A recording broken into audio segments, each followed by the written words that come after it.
Alright guys, this is Fan here.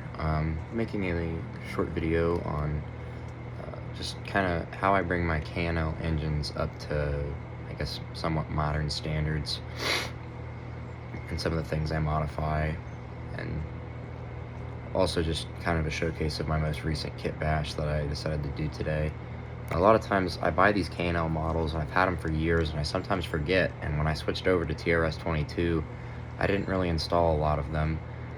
Today I found out, or I'm not found out, but I remembered about the 4501. I've been wanting to get that back, so I emailed Steve, had him reset my download limit, and so I've got it in game.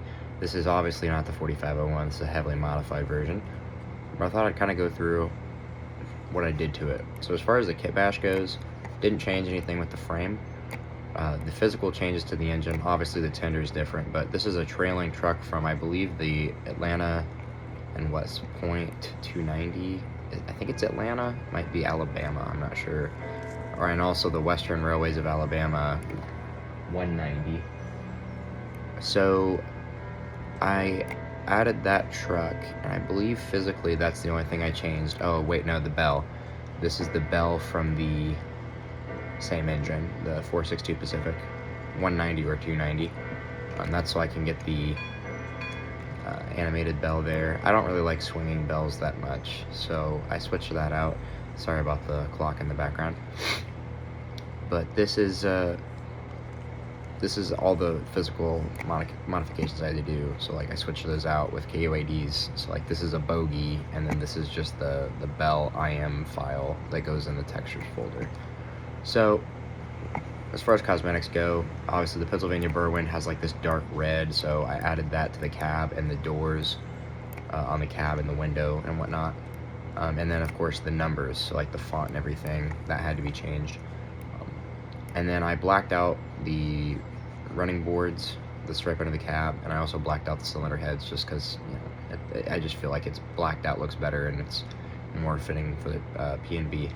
Another thing I do on all my steam engines, and this is personal preference, I disable the safety valve. So I just take the safety effect off, because when I'm running I usually have auto fireman on anyway. This one I am manually firing just for demonstration, but when I have auto fireman on, I want my engine at full pressure at all times, so I have the most power. And also the safety valve just gets annoying, so I'm pretty sure I just ended up deleting that completely from the game. That wasn't hard to do. I can do a tutorial if you guys want. Another thing I do is the headlight. So the actual PNG for the headlight, it was really old on this engine, so I went ahead and added the newer one on both the front and the rear. Also the actual shade of the headlight, I've made it more golden, looks more realistic, and I also, the tender didn't even have a color, so I added a color on the config so that I could get that to look good too. Speaking of the tender, this is actually just the Western Railway of Alabama 190 tender. It's the same tender he used for the PNB 1086 also. I figured since it already had the lettering on it, it would save me some trouble, so I just threw some 3 actual trucks on it, I think from the 1522 maybe, and then renumbered it. That's about all I did here. Moving back to the engine, it's got my 6 chime. That's just a B&O 6, or yeah, B&O 6 chime. I re-looped it because a lot of the K&L whistles usually have that jump. This one, it's very minimal, if you can even tell. And then it's got the bell. So yeah, that's about it sound-wise. I also went ahead and added this engine sound from the Pacific engine. The engine sound on the original Mikado wasn't that good. It was old and outdated, so I also upgraded the smoke textures to the more modern ones. It's just small things like that that will pay off in the long run, making your stuff more realistic. I'm thinking that's about it.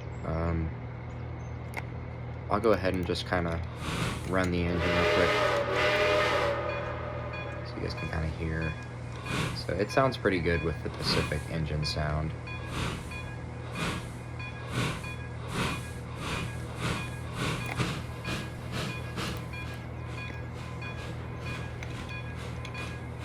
Yeah, I overall like this engine. I think it's more realistic to have a Mikado as an excursion engine than a Pacific. Obviously, I know there's the 425, but it just seems like a pretty big engine for a railroad that's like, you know, a short line, kind of. But yeah, I'll do a quick run by here, and then I'm gonna probably end the video.